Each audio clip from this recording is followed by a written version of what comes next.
Vamos ler, irmãos, em Apocalipse, capítulo 19. As crianças que já se retiraram para os fundos. Apocalipse 19, a palavra do Senhor nos diz assim, a partir do versículo 11: Vi o céu aberto, e eis um cavalo branco. O seu cavaleiro se chama Fiel e Verdadeiro, e julga e peleja com justiça. Seus olhos são chama de fogo. Na sua cabeça há muitos diademas. Tem um nome escrito que ninguém conhece, senão ele mesmo. Está vestido com um manto tinto de sangue, e o seu nome se chama o Verbo de Deus. Seguiam-no os exércitos que há no céu, montando cavalos brancos, com vestiduras de linho finíssimo, branco e puro.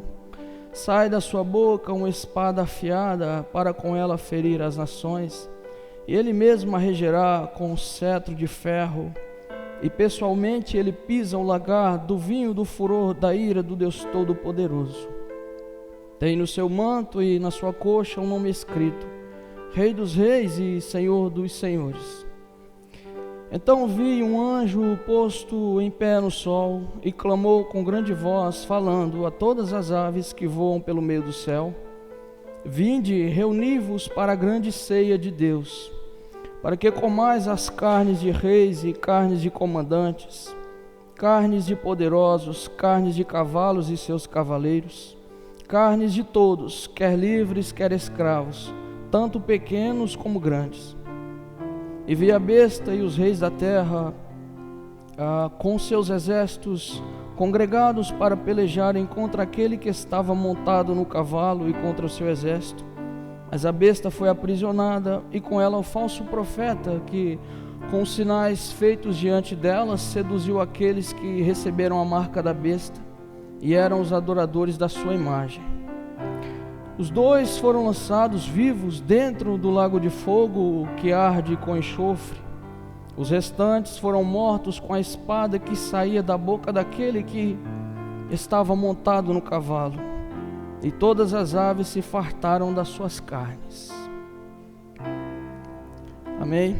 Quero orar mais uma vez, pedir que Deus nos dê graça para pregar essa palavra. Querido Senhor, nós pedimos a Ti mais uma vez, pela Sua palavra. Senhor, dá honra e glória ao Teu nome pela Tua palavra, não a nós, não a mim, mas ao Teu nome, Senhor. Que a Sua palavra seja exposta com fidelidade, que o Senhor dê ouvidos ao Teu povo para que ouça, que o Senhor use-me de alguma forma, que o Senhor tenha misericórdia de mim, tenha misericórdia da Sua igreja, que a Tua palavra seja pregada com fidelidade. Use-me para corrigir o que precisa, use-me para confortar ao que anda triste, ao que anda cansado. Não me deixe impor fardo que o Senhor não quer em nenhum dos meus irmãos. Também não me deixe que o que está encaminhando no caminho errado não seja advertido. Que o Senhor glorifique o Teu nome na Tua palavra, por Jesus Cristo. Que uma porção abundante da Sua graça, do Seu Espírito Santo esteja conosco, para podermos assim exaltar e bendizer o Teu nome santo. Nós te pedimos em nome de Jesus, Teu Filho. Amém. Queridos irmãos, eu quero falar sobre a volta do Rei, a volta do Senhor Jesus. A bem da verdade, nós pregamos sobre a volta de Jesus no retiro, e foi uma bênção do Senhor. Algum tempo atrás eu estava meditando nessa palavra e o Espírito Santo tocou meu coração para trazer ela hoje. Bem que nós estamos no livro de Apocalipse. Esse livro foi escrito às 7 igrejas da Ásia Menor e teve como autor o apóstolo João, escrito talvez alguns dizem, durante o imperador Nero, entre os anos 54 ou 68 depois de Cristo, ou mais provavelmente, ao que tudo indica, durante o reinado do imperador Domiciano, entre os anos 81 e 96 da nossa era. João estava preso, conforme ele diz, na ilha chamada Patmos. Então o Senhor apareceu para ele e deu essa visão. O livro de Apocalipse, e eu preciso fazer essa introdução para poder nós chegarmos nesse texto. E não se preocupem, não vai ser uma introdução tão longa como foi no retiro, que era necessário. O livro de Apocalipse, ele tem várias interpretações, mas nós podemos assim destacar 4 interpretações principais. A primeira interpretação que os exegetas dão ao Apocalipse é chamada assim de os preteristas, pretérito do passado, né? E eles entendem que as coisas que estão escritas no livro de Apocalipse, todas elas cumpriram-se na era da igreja primitiva, ou seja, tudo que está registrado aqui ocorreu literalmente nos dias dos apóstolos, ou seja, no século I depois de Cristo. A segunda visão que nós podemos destacar é a visão dos futuristas. E aqui nós pensamos assim em futuristas extremados. E tem muito dessa visão na internet.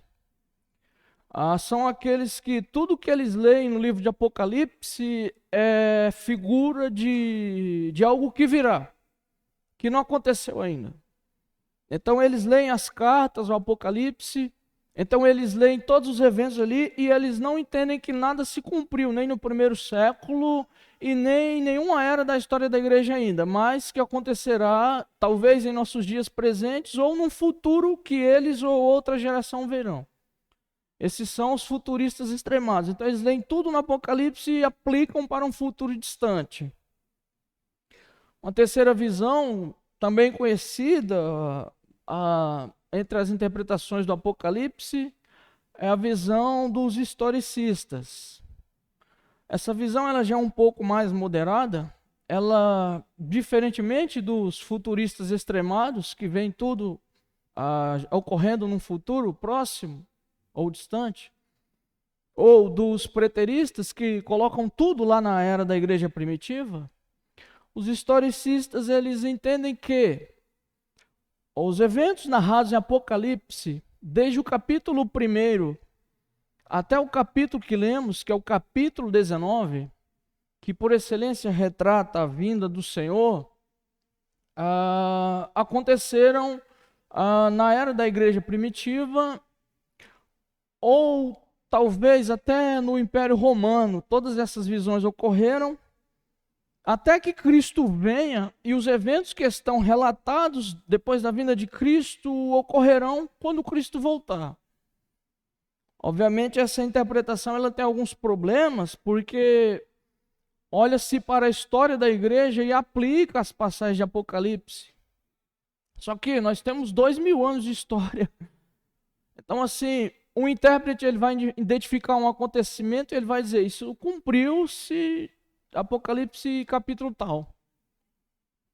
Mas em uma história de 2000 anos fica difícil para você saber se realmente é isso que o texto diz. E também não resolve as questões das figuras simbólicas muito claras, parece assim, apontarem para um futuro distante que nós encontramos nesse livro. Que em sua maioria é um livro com características simbólicas. Mas uma quarta visão, e eu acredito que essa interprete melhor o Apocalipse, nós podemos chamar assim de a visão idealista, que tem como ponto de partida entender que o livro de Apocalipse ele contém princípios que servem para a igreja do Senhor em todas as eras, enquanto ela estiver aqui na terra. bem como ela se utiliza de eventos históricos e diz que muitos desses eventos ocorreram nos dias da igreja primitiva e que, consequentemente, eles podem ocorrer num futuro próximo, por exemplo, século III, depois da igreja primitiva, século V, durante os seus longos anos, nossos 2000 anos de história de igreja, podem esses eventos ocorrerem, se repetirem, ainda que nos dias do apóstolo João, por exemplo, as cartas às igrejas tinham uma aplicação local, geográfica, as 7 igrejas da Ásia Menor. João tinha como alvo a igreja primitiva, mas nessa visão nós podemos entender que existem muitos elementos que jamais se cumpriram nos dias do apóstolo João. Eu acredito que essa visão idealista se encaixa melhor, porque ao invés de circundar a profecia ali nos dias do apóstolo e caçar algum significado específico ali, nós podemos utilizá-la dela e entender que ela se encaixa perfeitamente na visão profética do senso pleno da profecia, como eu ensinei lá no retiro. Muito bem. Dito isso, quando nós lemos Apocalipse, nós vemos que esse livro ele tem 7 ciclos de visão até chegar nesse texto que nós lemos. Para nós chegarmos, você vai ver que o apóstolo João, as visões que o Senhor deu para ele, são visões que tratam de julgamentos que virão. São 7 ciclos, onde o apóstolo João ele verá o trono, verá visões dos céus, onde ele verá 7 selos, onde ele verá 7 trombetas, onde ele verá 7 anjos tocando as trombetas, onde ele verá, por exemplo, antes de chegar no nosso capítulo 19, uma Babilônia sendo destruída.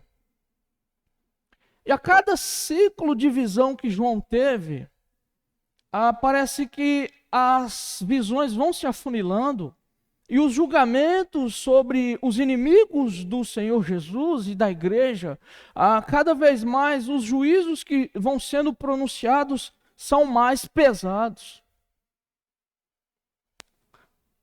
7 visões.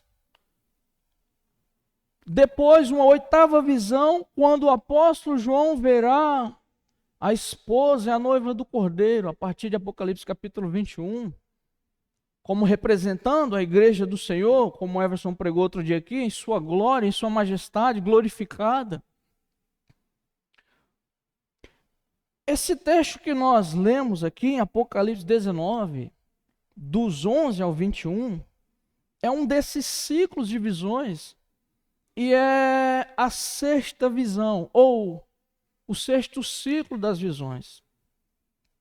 E ele mostra o Senhor Jesus voltando, glorificado, para trazer juízo sobre alguns inimigos da igreja. Apocalipse 19 é a volta do Rei, é a volta do Senhor Jesus glorioso, exaltado, glorificado, resplandecente, montado em um cavalo branco, trazendo o julgamento, vindo com exércitos celestiais, cheio da sua glória. João viu esse Cristo maravilhoso voltando em toda a sua plenitude. E eu quero, com os irmãos, meditar um pouco nessa volta do Rei, entender o que significa para nós e como vai ser essa volta do Senhor. Por favor, não me especulem sobre datas. Quem me conhece sabe que eu não gosto de ficar pensando quando. Já disse milhares de vezes que nós precisamos superar a nossa escatologia, parar de ficar criando ciclos que parece que a Bíblia muitas vezes não apoia, parar de ficar criando teorias escatológicas para dizer quando será, como será. Não me pergunte quando será. Apenas pense comigo como será a volta do Senhor. como virá o nosso rei. Ele já veio uma vez, mas ele prometeu que voltaria. Mas eu quero mesmo focar com os irmãos como é que o Senhor vem. E que lições nós podemos extrair para a nossa vida cristã. Muito bem. Aí no texto que nós lemos, no versículo de número 1, diz que João viu o céu aberto e também disse que o Cristo que vinha era seguido pelos exércitos celestiais.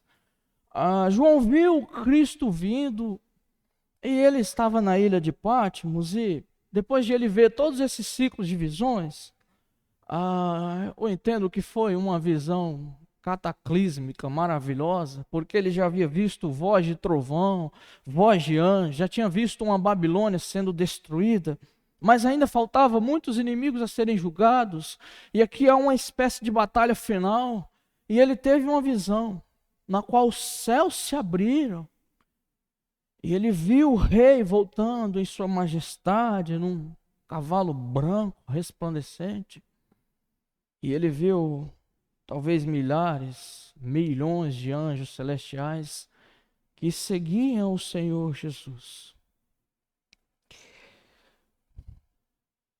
Então nós entendemos que Cristo, quando ele voltar, ele virá em primeiro lugar como um guerreiro celestial.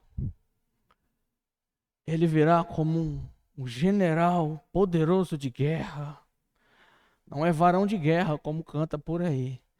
Ele vai vir como um general maravilhoso, poderoso, montado em seu cavalo branco. Os céus se abriram e João viu Cristo glorioso, montado num cavalo branco. E ele vem dos céus. Não veio de baixo, como na ressurreição, como na encarnação, mas ele vem dos céus. Ele vem dos céus. E os seus exércitos não são humanos. Seus exércitos, primeiramente, não são da terra.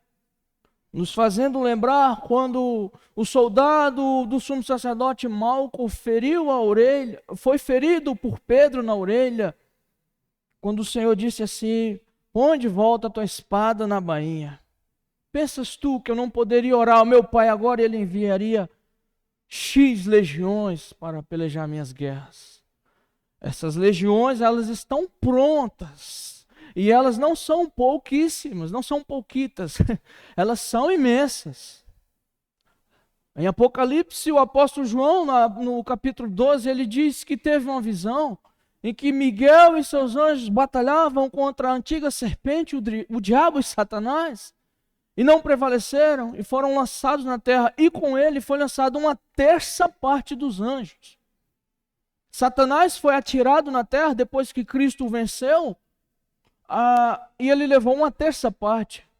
Pega todos os milhões, bilhões de anjos que o Senhor criou, e que não se rebelaram contra o Senhor, Satanás levou um terço. Mas para cada um demônio que Satanás levou, o Senhor virá com 2 anjos gloriosos. Isso é maravilhoso. Ele vai vir gloriosamente trazendo os exércitos celestiais, as suas miríades glorificadas. Ele que não conheceu o pecado, que não experimentou a corrupção, e não virá sozinho, ele virá também com milhões de seres glorificados que jamais experimentaram a corrupção. Seres santos, gloriosos, cheios do poder de Deus para executar junto ao Cristo o juízo sobre os seus inimigos. Cristo vem dos céus para trazer o juízo sobre os seus inimigos. Ele vem como um general glorioso. Vem dos céus. Vem dos céus porque sua origem não é humana. Cristo não nasceu na carne, primeiramente. Cristo esteve sempre com o Pai na eternidade. Vem do céu porque a origem do Cristo, se é que podemos dizer assim, como os pais da igreja, que no credo apostólico definido no terceiro século, no quarto século, iniciei em 325 e finalizado em 381 no Concílio de Constantinopla, que na segunda cláusula diz sobre o Filho de Deus: cremos em um só Senhor Jesus Cristo, Filho de Deus, Deus de Deus, luz da luz, Deus verdadeiro de Deus verdadeiro, eternamente gerado, não criado. O nosso Cristo, ele vem dos céus porque ele é eterno. Porque o Pai sempre esteve junto do Filho. Quando o Filho veio para a terra, ele se fez carne, nasceu de uma virgem, assumiu uma natureza verdadeira e humana, verdadeiramente humana, mas Cristo é um ser celestial, desde sempre. Vem dos céus porque sua origem é de lá, não é daqui. Vem dos céus porque ele é eterno. Vem dos céus porque ele é o Filho unigênito do Pai, glorioso, maravilhoso. Vem dos céus porque ele é Deus verdadeiro do Deus verdadeiro. Vem dos céus porque, como o credo definiu, ele é consubstancial com o Pai. Porque ele é um da Santíssima Trindade. O guerreiro campeão das igrejas não é terreno. O general das nossas batalhas, que vence as nossas guerras, não tem origem nem fim de dias. Mesmo quando Cristo exerceu seu ministério aqui na terra e os crentes queriam voltar ao judaísmo e sacrificar, vem um escritor aos Hebreus e diz assim: vocês estão à procura de um sumo sacerdote da origem de Arão e vocês não sabem que a cada vez que sacrifica está fazendo uma comemoração, uma rememoração dos velhos pecados. Vocês não sabem que toda vez que de Arão nasce alguém, do sacerdócio de Levi, é necessário que levante alguém porque esse morre. E a geração juntamente com ele, que ele representa sacrificando, volta a pecar e volta a sacrificar. Ele diz: mas o nosso sumo sacerdote Jesus Cristo não tem origem nem fim de dias, porque ele procede de Melquisedeque, que esse não sabemos sobre sua origem, nem tem fim de dias registrado. Porque ele diz, e o Salmo diz: jurou o Senhor, tu és sacerdote eternamente, segundo a ordem de Melquisedeque. Dizendo para os cristãos, o sumo sacerdote que nós temos é eterno, é dos céus. O nosso Cristo, irmãos, ele não é terreno, ele é celestial. Ele vem dos céus. Vem dos céus porque o seu poder é inigualável. Vem dos céus porque ele não tem princípio de dias e nem tem fim. Jesus Cristo, em Hebreus capítulo 3, versículo 8, é dito assim: Jesus Cristo é o mesmo ontem, hoje e eternamente. Aqui em Apocalipse, João ouve os seres cantando assim: aquele que era, que há, que é e que há de vir. Cristo é passado, presente e futuro. Vem dos céus porque esse Cristo glorioso não tem princípio nem fim de dias. Vem dos céus porque quando fala vem dos céus, é para exaltar o seu poder. Diferentemente dos seres humanos que se conluem aqui, se corrompem, compram-se por valores, por terras, por ouro, por prata. O Cristo não é assim, ele já vem com o poder estabelecido. Vem dos céus para exaltar o seu poder.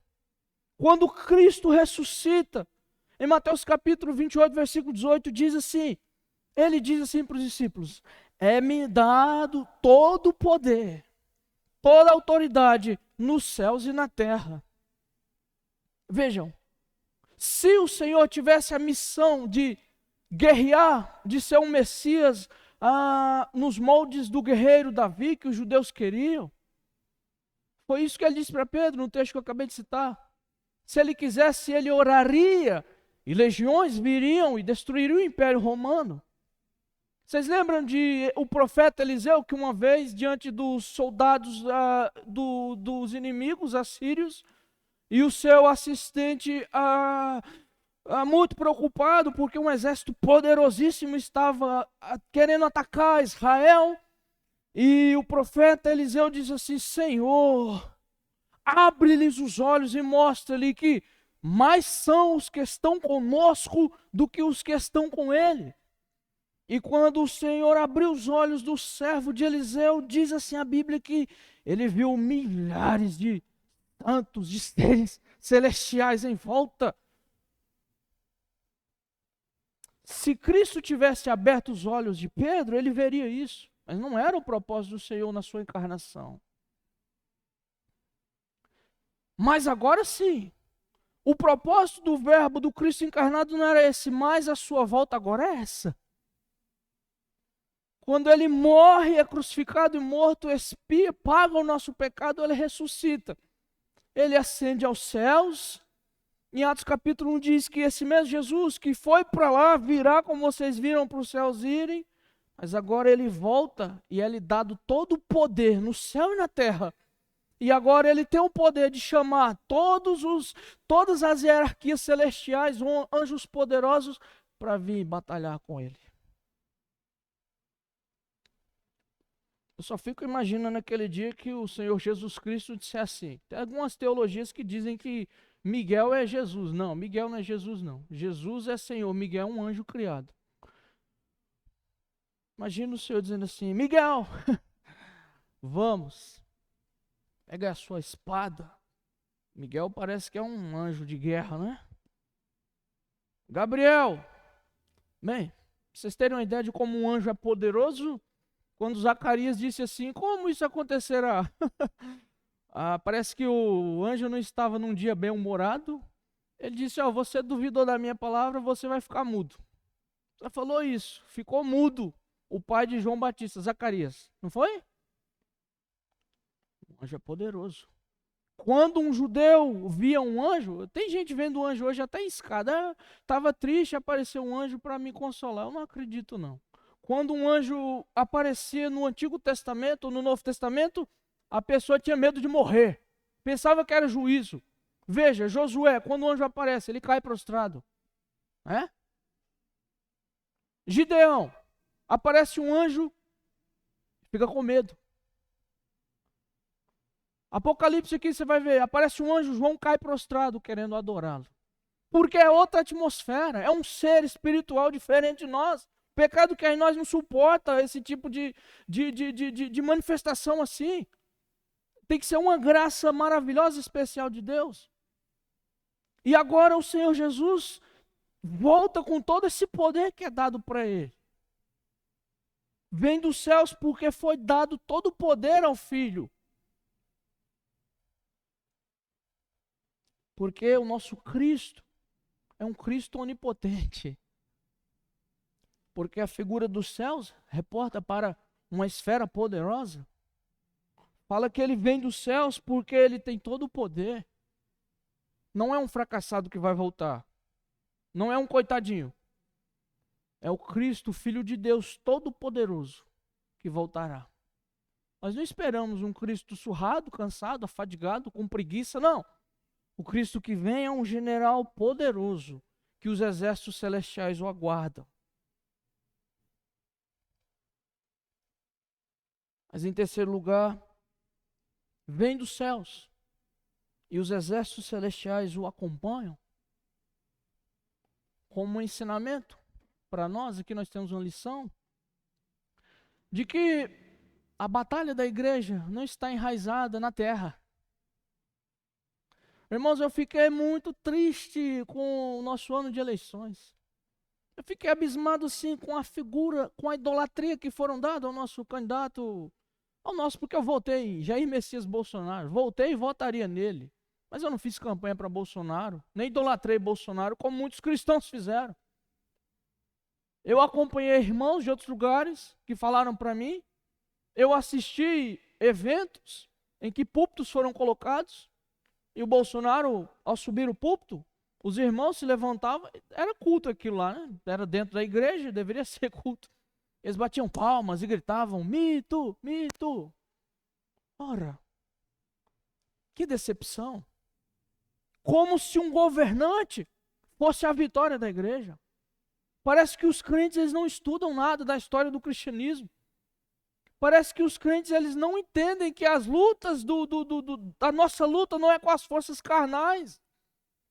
Parece que eles não sabem que o exército romano tentou matar a igreja e não conseguiu.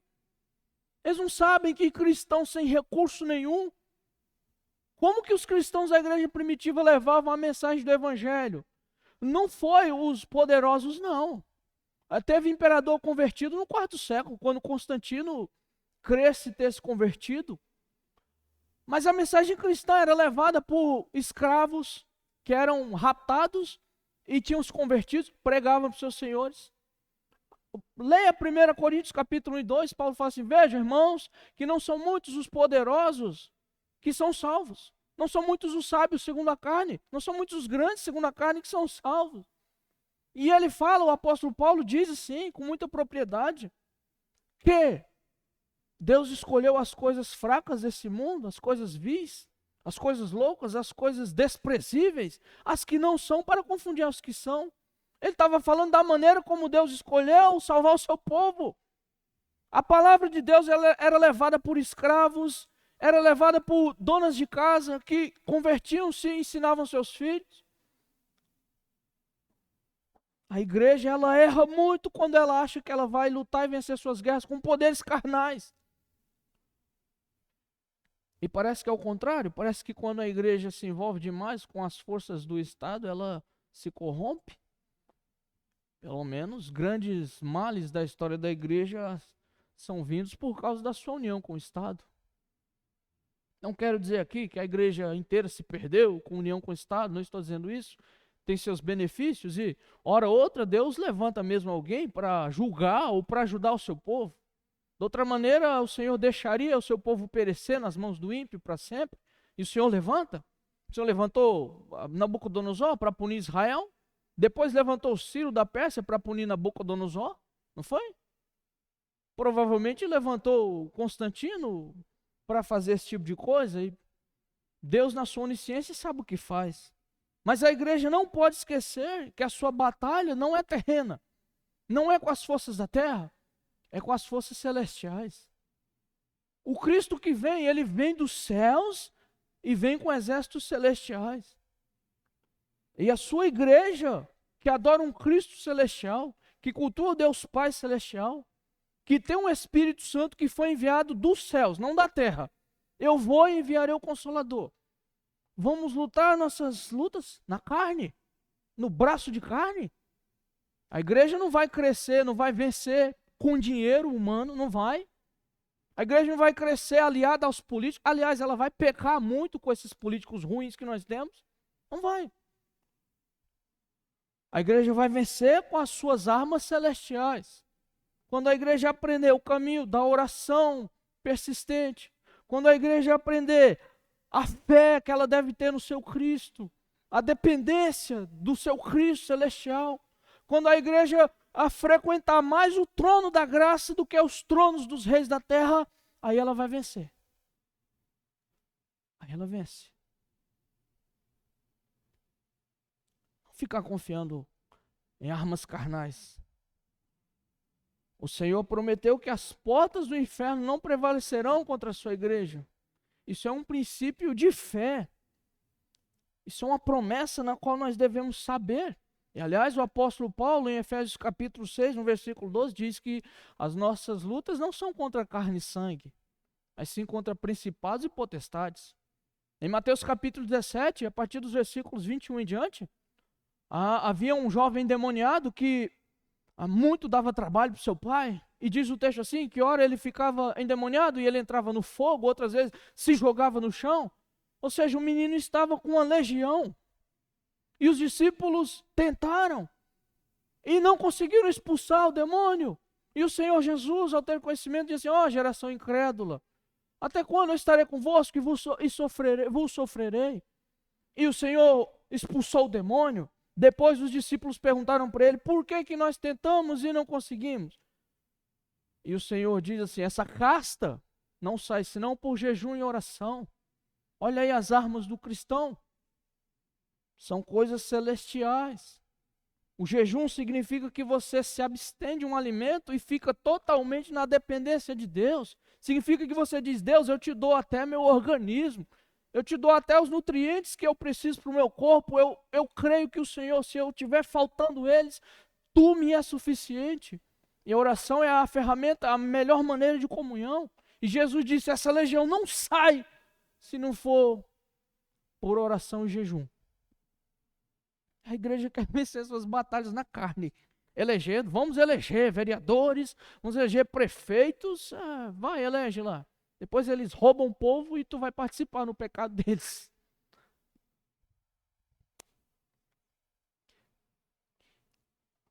Cristo vem dos céus porque a nossa vitória também vem dos céus. Não é daqui.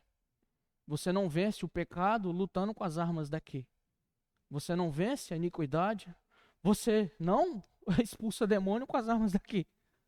Você vence com as armas celestiais. Mas em segundo lugar, esse texto nos mostra que a volta do rei, ele vem como um justo juiz. Aleluia. Eu vi uma figura do nosso país essa semana, comentava com o Rodolfo ali atrás, antes de começar o culto. Ele todo feliz num discurso, juntamente com o pessoal da turma canhota, né? O pessoal dos chapéus vermelhos e que roubam propriedades alheias. Eles todos alegres, felizes demais, dizendo assim: pela primeira vez nesse país, nós colocamos um comunista no STF, né? Ora, ou ele é ignorante ou ele é perverso mesmo. O comunismo matou 50 milhões com Stalin, Lenin, Trotsky, os bolcheviques, a antiga União Soviética. A antiga União Soviética caiu de podre que é. Alguém me disse uma vez assim, se a raiz de uma árvore é podre, tudo vai ser podre. Então o comunismo é podre em sua raiz e é podre em tudo. Os frutos do comunismo é podre, os galhos são podres, é tudo podre. Caiu a União Soviética porque é podre. Só pode ser. Vê a revolução com Mao Tse Tung na China. Alguns estimam entre 50 a 80 milhões de mortos, só de fome. É perverso. As pessoas em Cuba comem da porção do governo. É ração que eles chamam, não pense que é ração de animal, não. Ração, na língua deles, é uma porção que o governo dá para eles. A energia é racionada. Tem lugar que tem energia até 6 da tarde, passou desse horário, desliga, só volta meia-noite ou 3 da manhã. Manda eles ir morar em Cuba, para ver se vai. Não vai. Vai ver a situação de quem vive na Venezuela, na Bolívia, onde esses regimes socialistas ditatoriais reinam. É sempre socialismo para o povo e eles andam de jatinho capitalista para lá e para cá, né? E esses são os juízes que nós temos. Nós temos um problema muito grande na humanidade, que é o excesso de autoridade. A autoridade, ela julga todos, mas quem julga a autoridade? Ninguém. Ninguém. Quem julga essas beldades aí que estão assentadas nas cadeiras do juízo? Ninguém. Malditos fazem o que querem e ninguém faz nada. A palavra do Senhor diz: ai de você, juiz iníquo. Dizia para os pastores de Israel, que eram os juízes naqueles dias de Ezequiel: vocês que distorcem o juízo, vocês que o pobre, a viúva, o estrangeiro vem até vocês e vocês pervertem o juízo. Malditos, o Senhor vos julgará. Cães gulosos. João Batista dizia: serpentes, raça de víboras. Ladrões. Roubam o dinheiro do pobre. Se você tem um terreno e deixa lá um mês sem carpir, o mato cresce lá em cima, eles aplicam 10 mil, 5 mil de multa. Você não pode carpir, você é pobre, coitado. Mas eles deixam nossas ruas crescerem, apodrecerem tudo. E quem multa eles? Ninguém. Mas o justo juiz vai multar eles. Vai multar eles com fogo do inferno. Vai fazer isso. Quem julga eles? Ninguém, mas há um juiz que vai julgá-los. o Senhor os julgará. Você não tem noção de como Deus mostra no Antigo Testamento. Deus mostra que a perversão do juízo é uma coisa abominável. Deus disse para Israel: você não desprezará o órfão, a viúva e o estrangeiro. E disse assim para eles: lembram que vocês foram estrangeiros na terra do Egito. E vocês devem acolher. Quando um estrangeiro chegava em Israel, para vocês terem nas terras de Judá, o tratamento que se tinha para um estrangeiro era fenomenal. É só você lembrar de como Ló recebe os seus anjos em casa. Ele não sabia que eram anjos ainda. É só você lembrar como Abraão recebe os anjos em casa. Põe água, lava o pé. Não é assim? É só você lembrar na parábola de Lucas capítulo 7, quando Jesus entra na casa de Simão o fariseu, e a mulher pecadora começa a lavar os seus pés com um perfume caríssimo, e lavar os seus pés e enxugar com os cabelos. Era assim que Israel, não sei se é hoje, mas era assim nos tempos bíblicos, tratavam o estrangeiro, principalmente para lembrar do sofrimento deles no Egito, na fornalha egípcia lá sofrendo. E você acha que Deus vai deixar impune essas autoridades diabólicas? Outro dia um desembargador dizia assim: eu ganho só essa merreca de 48 mil reais. Ai, coitado, né? Pobrezinho. Eu quase chorei com pena dele, realmente. Não, irmãos. Não. Eu nem falei de política, eu só citei os exemplos dele. Não cabe nem processo nisso aí, eu não citei nenhum nome. Você viu? Se citar o nome, 20 horas de pregação não dá. De tanta serpente e ninharia de cobra que tem lá. Parece que é a antiga medusa grega. Quando o herói grego decepava a cabeça de uma medusa, nascia outra. Nascia 2, 3. É igual. Nada escapará aos olhos do justo juiz. Cristo vem e é justo. E veja que a palavra de Deus, ela não é levinha assim, como muitas pessoas pensam, não. Jesus é bonzinho que ama, é verdade, mas ele é justo. Veja aí que João diz assim, que na visão, os olhos dele é como chama de fogo, no versículo 2. Fogo nesse período aqui representa algo muito interessante, muito significativo. Volte um pouquinho agora e 1 Coríntios capítulo 3, versículos 12 ao 15, o apóstolo Paulo, falando com a igreja, ele diz assim, a obra de cada um deve estar alicerçado no único fundamento que é Cristo. Aí ele fala: eu tenho posto o único fundamento que é Cristo, ninguém pode pôr outro. 1 Coríntios 3,15. Ele diz: mas veja cada qual como edifica sobre o fundamento.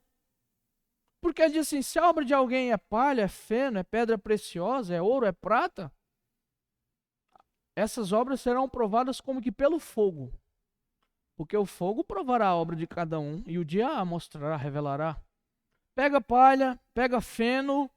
Feno é um negócio que junta lá nas fazendas para um animal, né? Pega esse tipo de material aí, pega ouro e pega prata e submete ambos ao fogo para você ver. Qual vai sobrar? Óbvio que vai sobrar um material nobre, que resiste.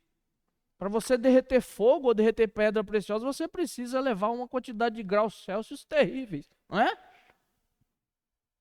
João diz que Cristo tem os seus olhos como chama de fogo, porque vai provar cada um de nós. Não vai passar desapercebidos. Vai passar pelos olhos de fogo do justo juiz.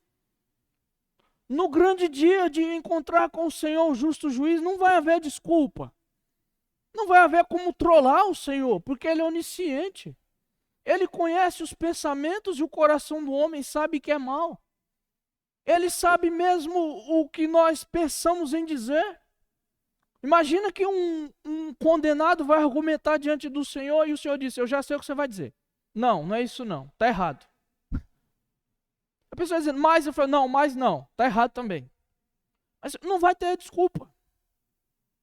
A peneira de Jeová é muito fina. Não vai. Você está cansado da injustiça, assim como eu? Lembrei de um cristão que foi martirizado no 2º século, eu estava lendo esses dias, que era um velho já, chamado assim, Germânico. E o carrasco diz assim: tem misericórdia de você pela sua idade avançada? E ele diz: eu não. Para que viver já sendo um velho num mundo tão injusto, onde nós simplesmente somos mortos e surrados, açoitados, presos, apodrecemos nas prisões simplesmente por causa de um nome, o nome de Cristo, né? O Império Romano fez guerra a um nome. Os apologistas da igreja, Tertuliano, Justino, eles diziam: como pode existir uma guerra contra um nome? O nome, Cristo. Para que viver num mundo de injustiça assim? Meu irmão, se você, assim como eu, está cansado de tanta injustiça, recobra o ânimo, porque o juiz está às portas. O salário que essas injustiças pedem, ele pagará na medida exata. Não vai faltar nem vai passar, ele vai dar o que eles precisam e merecem. Cristo vem como um juiz. João continua e diz assim que da sua boca sai uma espada afiada para ferir com ela as nações. Ele as regerá com vara de ferro. Ele mesmo é o que pisa o lagar do vinho do furor da ira do Deus Todo-Poderoso. Ora, o que a humanidade irou Deus com seus pecados desde que Adão caiu, será descarregado nesse dia. Você tem noção do juízo que será? Há textos aqui e também em Mateus capítulo 24, o Senhor Jesus disse que na sua volta, os homens correrão, pegarão nos montes assim e dirão: caiam sobre nós e nos escondam da ira do Cordeiro que virá. Eles vão ter medo do juízo, vai ser tão severo assim, vai ser algo tão difícil de suportar, que eles vão pedir para as montanhas caírem sobre eles. Olha. E tamanha convicção de iniquidade que eles terão. Só que essa convicção vai ser para condenação, não vai mais ser para salvação mais. Porque o Espírito Santo hoje convence para salvação, não é? Mas esse dia vai ser convencer para receberem um juízo. Caiam sobre nós e escondam. Será que vai ser um ministério avesso agora? Eu não sei. Não, provavelmente vai ser o...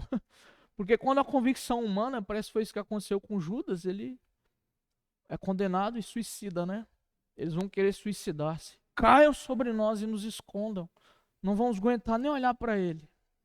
Apocalipse diz assim: eis que vem com as nuvens e todo olho verá, até mesmo aqueles que o atravessaram com a lança.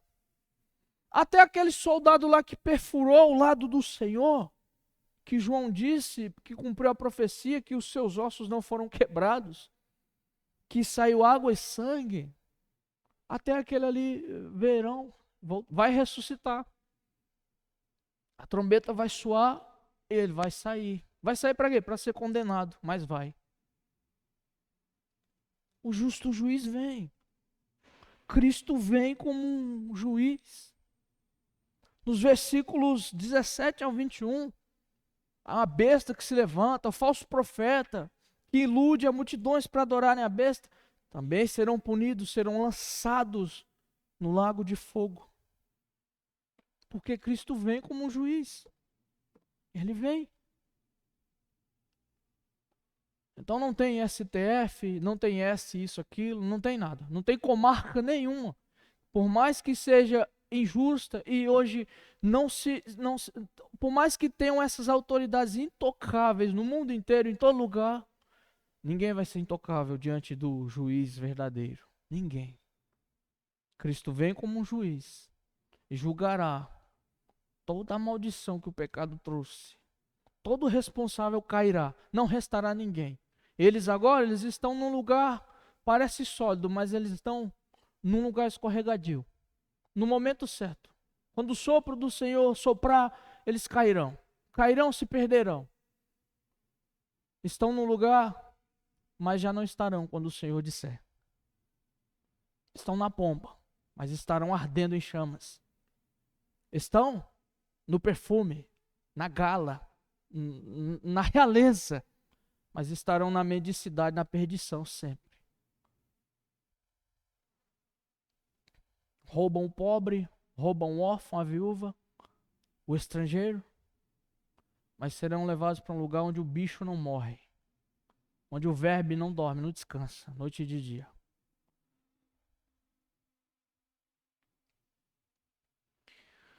Mas, irmãos, Cristo também, nesse texto, a palavra diz que Ele vem, e Ele vem como fiel à sua aliança. Aí no versículo 11, o apóstolo João diz que o cavaleiro que está sentado no cavalo branco, ele se chama fiel e verdadeiro. Ele é fiel. Ele é fiel, irmãos. Outro dia no retiro nós pregávamos e nos dias de Pedro, Pedro diz assim que zombadores virão, escarnecedores dizendo, onde está a promessa da sua vinda? Desde que os pais adormeceram, nada aconteceu, a terra está aí, está todo mundo casando, dando-se em casamento, todo mundo bebe, fuma, se droga, se prostitui, todo mundo rouba, ou o lado mais forte prevalece, o mais fraco é roubado e continua assim. Onde está a promessa da sua vinda? O apóstolo João, nessa visão, ele viu Cristo e ele é chamado assim de fiel e verdadeiro. Cristo é fiel para cumprir suas promessas. Cristo prometeu que viria e ele virá. Se você está cansado de que os homens são infiéis, de que eles não têm palavra, de que eles não têm trato, de que não adianta, hoje assina, ratifica, eles quebram os contratos, não adianta. Você vai, não, vamos fazer perante o juiz, ué, se o cara não quiser pagar, ele vai para a cadeia e não te paga só para te fazer raiva. É? Uma vez eu vi um caso mais ou menos assim, tinha uma moça que ela não dava um bom testemunho não. Então ela estava dirigindo de maneira errada e acertou um carro ali na Washington Luiz ali. Mas acabou com o carro do cara. Arrebentou a porta assim, toda a lateral. E ela se recusou a pagar, porque era um valor caro. E ela falou assim, não, ele pode levar para o juiz e eu vou falar para o juiz que eu pago conforme eu puder. Porque parece que o advogado orientou ela mais ou menos assim. O advogado, dependendo do advogado, também é uma desgraça, né? E aí, eu falei, divide lá, se for 10 mil, divide lá em quantas parcelas de 10 reais por mês. Não tem condição um negócio desse. O ser humano, ele é pecaminoso, ele é corrompido pelo pecado, o seu coração cheira maldade e iniquidade. Ele nasceu infiel. Nós criamos nossos filhos, nós trabalhamos, nós vamos comprar uma coisa que seria para nós, aí nós olhamos o orçamento assim, não dá. E seria útil para nós. E às vezes nós vamos lá e compramos uma coisa que nem é útil para os nossos filhos e damos para eles. Daqui a pouco eles crescem, batem asas e voam. Daqui a pouco você fala, não filho, e ele olha na sua cara assim e fala, não, eu faço sim, não é? Aí você vai lá e pega o chinelo lá e dá um corretivo para sanar a situação. Mas o coração humano, ele é fadado a quebrar as alianças. Vejam as nações, vejam as grandes guerras que tiveram. Eles haviam tratado de paz. Quando Hitler invade a Polônia na Segunda Guerra Mundial, havia tratado de paz. Ele respeitou algum tratado? Respeitou nada. Ah, faz parte do pacto X, meu irmão. Quando esses homens perversos querem o poder, não existe aliança nenhuma que eles guardem. Mas igreja do Senhor, Cristo é fiel. Cristo é tão fiel que Paulo diz assim, ainda que nós sejamos infiéis, ele permanece fiel, ele não pode negar-se a si mesmo.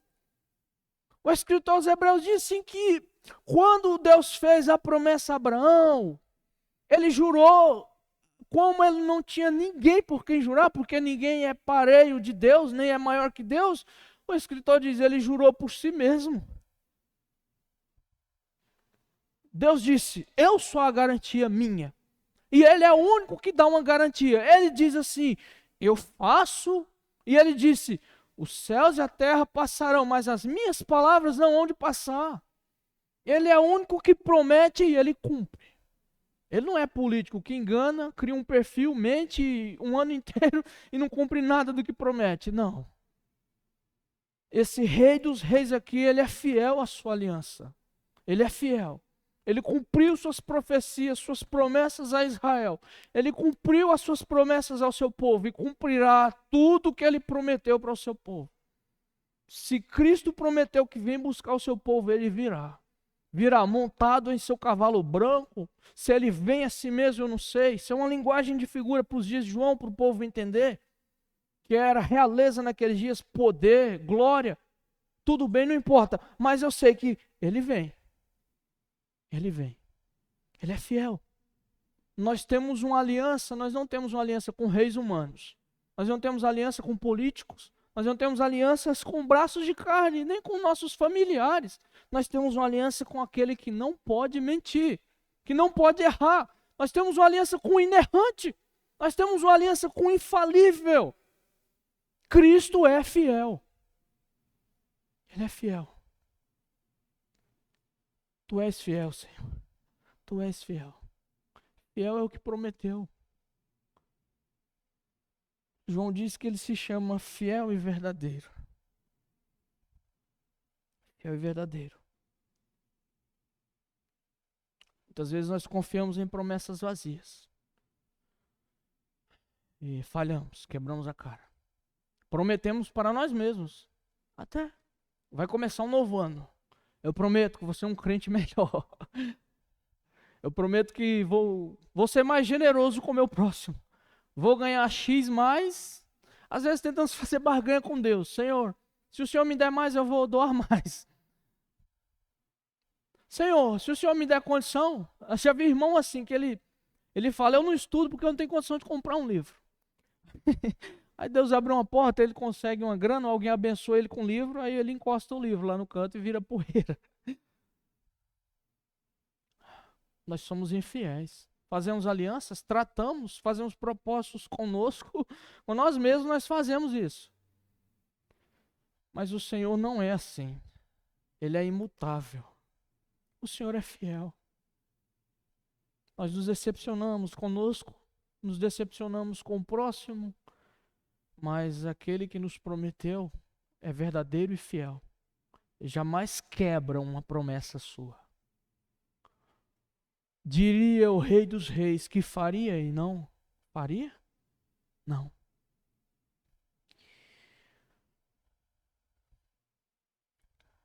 Mas eu vou encerrar. Em quarto lugar, Cristo vem como Rei dos Reis, como Senhor dos Senhores. Por isso aí o título, A Volta do Rei. Olha, estudarmos o contexto dessa época, pegar qualquer historiador dessa época, aproximadamente entre os séculos V até o fim do Império Romano, havia uma efervescência, e até entre os pagãos se profetizava, até as profecias pagãs que não estão na Bíblia, havia esses boatos, essas lendas de um rei dos reis que viriam. Você vai ver a consequência disso quando Júlio César assume o poder de Roma. Os Césares, eles entendiam que eles eram esses reis dos reis. Daí você entender Apocalipse escrito na época do Império Romano. É óbvio que todo mundo e os crentes sabiam que o César não era o rei dos reis. Você pegar um monstro, um imperador desgraçado, miserável como foi Nero, não tinha como alguém dizer esse é o rei dos reis.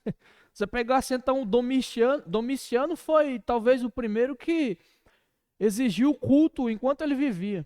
Os imperadores antigos, por isso que dizem que talvez Domiciano é o imperador que mais se encaixa na figura do anticristo nos dias de João. Ele foi o único imperador, pelo menos o primeiro, a exigir culto a si mesmo enquanto vivia.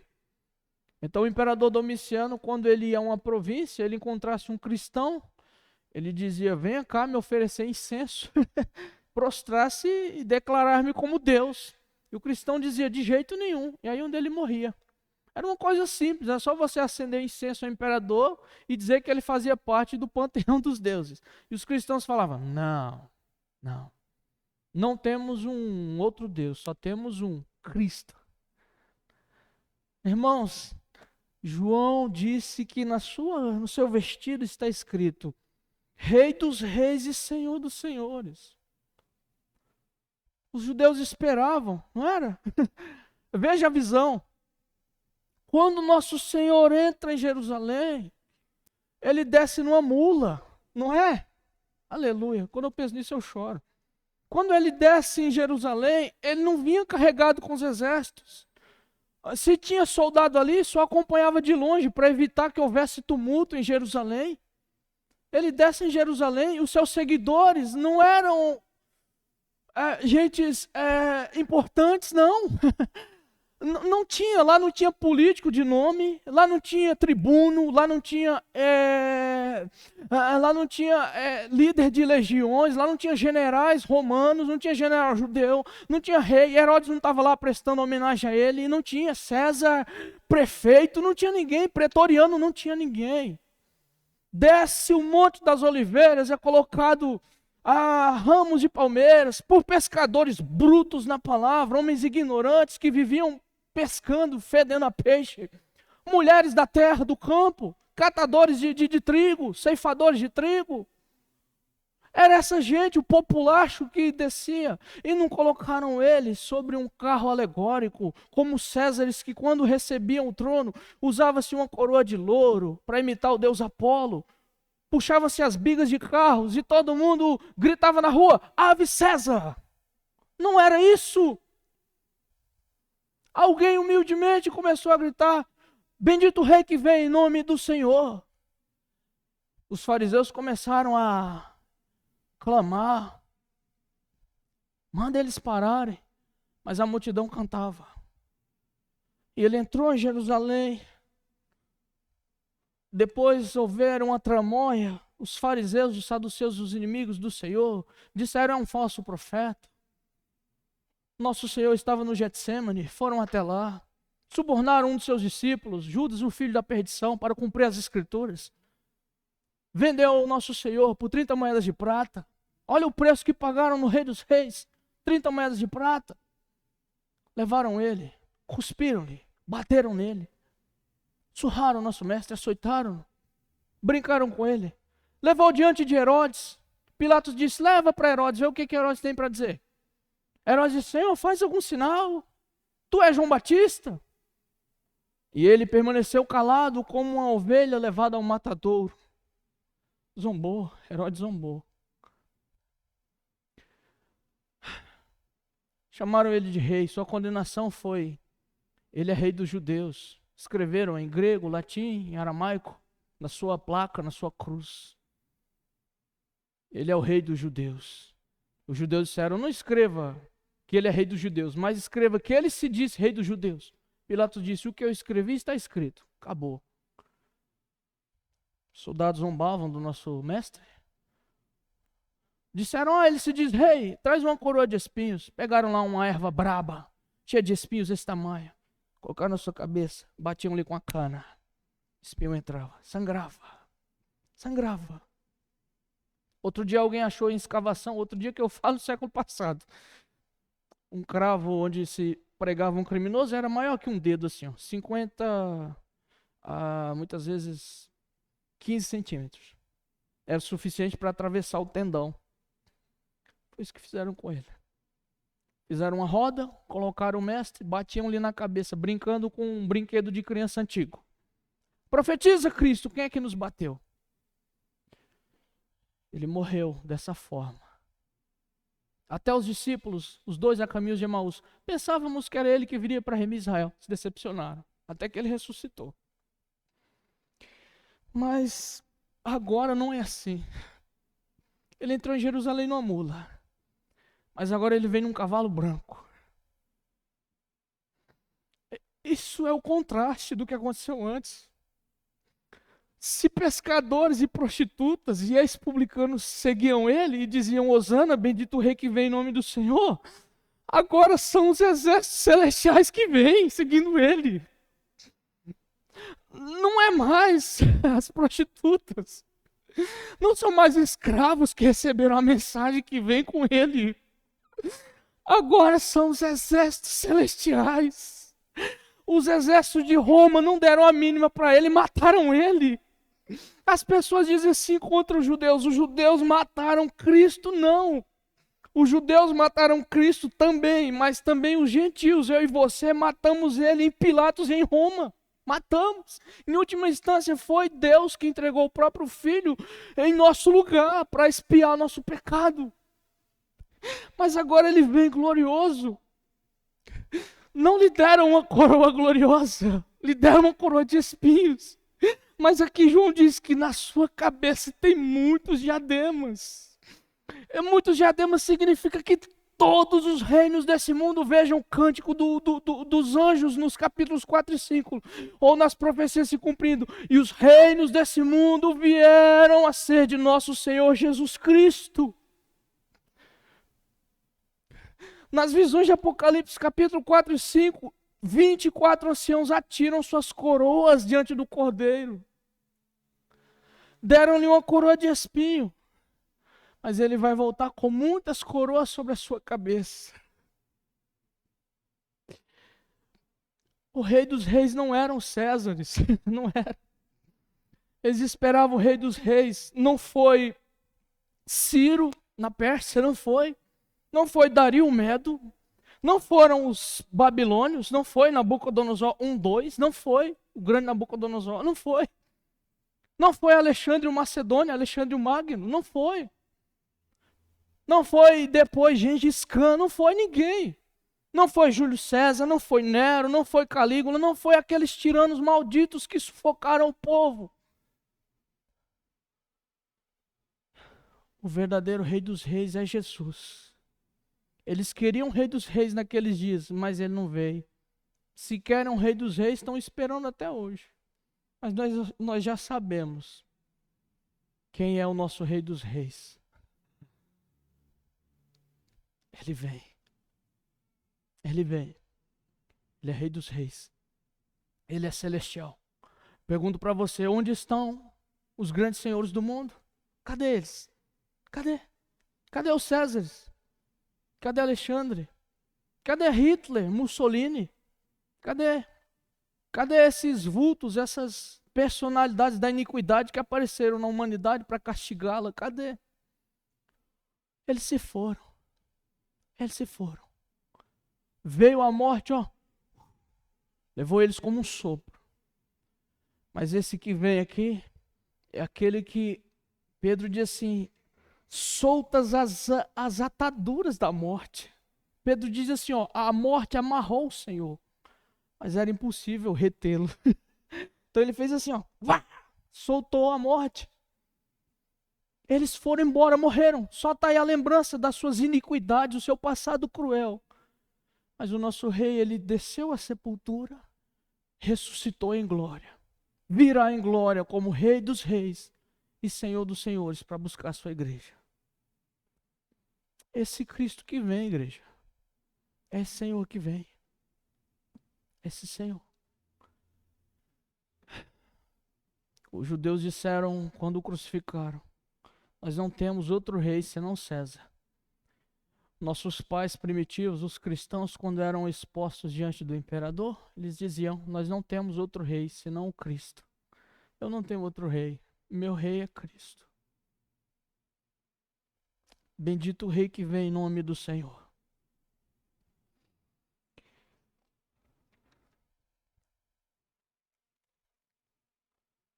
Vamos colocar de pé.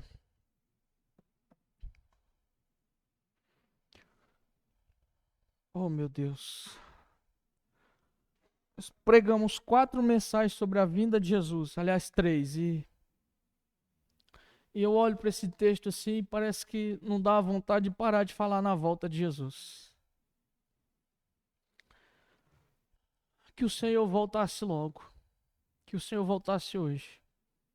Que nós encontrássemos esse rei hoje. Hoje mesmo.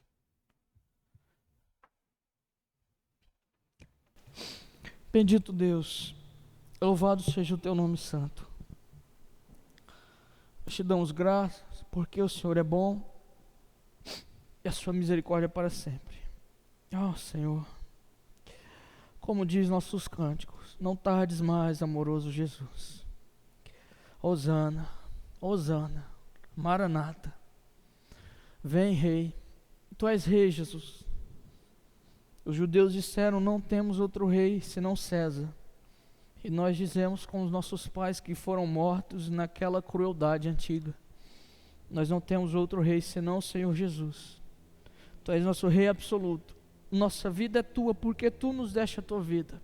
Nenhum desses tiranos malditos nos deram qualquer gota de suor do seu sangue. Aliás, eles matam teu povo, roubam a carne do teu povo, roubam a lã das suas ovelhas. Senhor, tu és um justo juiz.